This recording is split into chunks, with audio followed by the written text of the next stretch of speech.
శ్రీ గురుభ్యో నమః శ్రీమాత్రే నమః. ఈ వీడియో చూడబోయే ముందు ఓం నమో నారాయణాయ అని కమెంట్ చేయండి. కోరిన కోరికలను భక్తులకు కొంగు బంగారంగా మారే కొండంత దేవుడు, ఆపద మొక్కులవాడు, అనాథ రక్షకుడు ఆ ఏడుకొండల వెంకటేశ్వర స్వామి మీ జీవితంలో ఉండే కష్టాలన్నీ తీరి మీ ఇంటికి ఐశ్వర్యం లభించాలంటే శనివారం ఒక్కరోజైనా సరే భక్తి శ్రద్ధలతో మీ ఇంట్లోనే శ్రీ వెంకటేశ్వర స్వామికి పూజ చేస్తే 10 తరాలు తరగని ఐశ్వర్యం లభిస్తుంది. కాబట్టి శనివారం రోజున ఎంతో సులభంగా మీ ఇంట్లోనే శ్రీ వెంకటేశ్వర స్వామిని ఎలా పూజిస్తే స్వామివారి అనుగ్రహం లభిస్తుందో ఈ వీడియోలో తెలుసుకుందాం. శనివారం అంటేనే వెంకటేశ్వర స్వామి గుర్తుకు వస్తాడు. శనివారం రోజున చాలా ఇంట్లో పూజ చేస్తారు. అలాగే కొంతమంది ఈ రోజున ఉపవాసం కూడా ఉంటారు. అయితే శనివారం పూజ చేసేవాళ్ళు, ఉపవాసం ఉండేవాళ్ళు ఈ వీడియోలో చెప్పే విధంగా ఇంట్లో పూజ చేసి చూడండి. కొద్ది రోజుల్లోనే మీ సమస్యలన్నీ తీరిపోయి ఊహించని అదృష్టం మీ ఇంటికి వరిస్తుంది. మన హిందూ మతంలో శనివారం చేసే పూజకి చాలా పుణ్య ఫలితం లభిస్తుంది. కాబట్టి రోజు పూజ చేయలేకపోయినా సరే శనివారం ఒక్కరోజైనా ఇంట్లో పూజ చేస్తానికి ప్రయత్నించండి. శనివారం పూజ చేసేవాళ్ళు ఉదయాన్నే నిద్రలేచి ఇల్లంతా శుభ్రం చేసుకొని ఇంటిని తుడుచుకోవాలి. ఇంటిని తుడుచుకునేటప్పుడు నీటిలో కొంచెం రాళ్ల ఉప్పును వేసి మీ ఇంటిని తుడిస్తే మీ ఇంట్లో ఉన్న చెడు దృష్టి అంతా తొలగిపోతుంది. అలాగే ఈ రోజున పూజ చేసేవాళ్ళు ఖచ్చితంగా తలస్నానం చేయాలి. ఈ రోజున స్నానం చేసేటప్పుడు నీటిలో చిటికెడు పసుపును వేసి స్నానం చేస్తే మీపై ఉన్న దృష్టి దోషాలన్నీ తొలగిపోతాయి. శనివారం చేసే పూజలు ముఖ్యంగా తులసీ దళాలు ఉండాలి. వెంకటేశ్వర స్వామి పూజలు తులసాకులు లేకపోతే ఆ పూజ అసంపూర్ణమని వేద పండితులు చెప్తున్నారు. కాబట్టి శనివారం పూజ చేసేవారు పూజలో ఖచ్చితంగా తులసి ఆకులను ఉపయోగించాలి. ముఖ్యంగా శనివారం రోజున మాత్రమే దేవుని పటాలను శుభ్రం చేసుకోవాలని గుర్తుంచుకోండి. దేవుని పటాలను శుభ్రంగా తుడిచి గంధము రాసి కుంకుమ బొట్లు పెట్టుకోవాలి. ఆ తర్వాత వెంకటేశ్వర స్వామి పటానికి నిండుగా తులసిమాల వేసి అలంకరించుకోవాలి. సాధారణంగా చాలామంది పూజ చేసేటప్పుడు ఇత్తడి కుందుల్లో దీపారాధన చేస్తారు. అయితే శనివారం మాత్రం ఇత్తడి కుందుల్లో దీపం వెలిగించకూడదు. ఈ రోజున పూజ చేసేవాళ్ళు బియ్యం పిండితో ప్రమిద తయారు చేసి దానితో దీపారాధన చెయ్యాలి.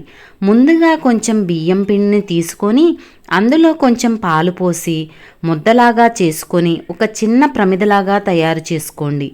ఇప్పుడు బియ్యం పిండి ప్రమిద అవుతుంది. ఈ ప్రమిదకు పసుపు రాసి 3 కుంకుమ బొట్లు పెట్టాలి. ఈ 3 కుంకుమ బొట్లు శ్రీ వెంకటేశ్వర స్వామి నామాలకు చిహ్నం. తర్వాత ఈ బియ్యం పిండి ప్రమిదలో నువ్వుల నూనె పోసి 5 ఒత్తులను వేసి దీపం వెలిగించాలి.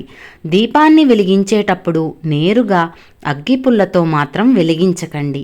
మన హిందూ ధర్మంలో ఇది చాలా దోషంగా పరిగణించబడుతుంది. శనివారం రోజు పూజ చేసేవాళ్ళు మీ పూజా గదిలో ఖచ్చితంగా రాగి చెమ్మును పెట్టుకోవాలి. రాగి చెమ్ము నిండా నీళ్లు పోసి దేవుని ముందు పెట్టాలి. మనం పూజ చేసేటప్పుడు పూజలో ఉండే దైవశక్తి అంతా రాగి చెంబులో ఉన్న నీటిలోకి ప్రవేశిస్తుందట. కాబట్టి పూజ పూర్తయిన తర్వాత ఇంట్లో ఉన్న ప్రతి ఒక్కరూ ఆ రాగి చెంబులో ఉన్న నీటిని తీర్థంలాగా తీసుకోవాలి. ఈ తీర్థంలోనే భగవంతుడి శక్తి నిక్షిప్తమై మీకు శుభాలను చేకూరుస్తుంది. పూజలో నైవేద్యంగా ఒక చిన్న బెల్లం ముక్క పెట్టినా ఆ వెంకన్న సంతోషించి మీపై తన అనుగ్రహాన్ని కరుణిస్తాడు.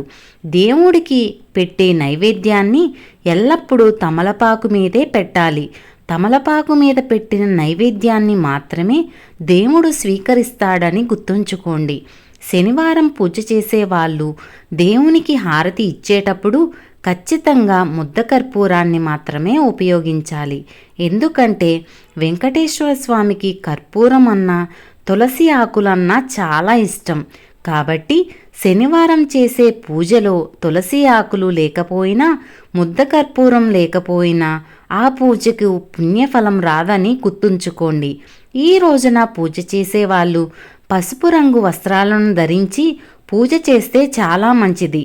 పూజ చేసేటప్పుడు ఓం గోవిందాయ నమః అనే మంత్రాన్ని చదువుతూ పూజ చేయండి. ఎవరైతే ఈ మంత్రం చదువుతూ పూజ చేస్తారో వారికి వెంకటేశ్వర స్వామి అనుగ్రహం తప్పకుండా ఉంటుంది.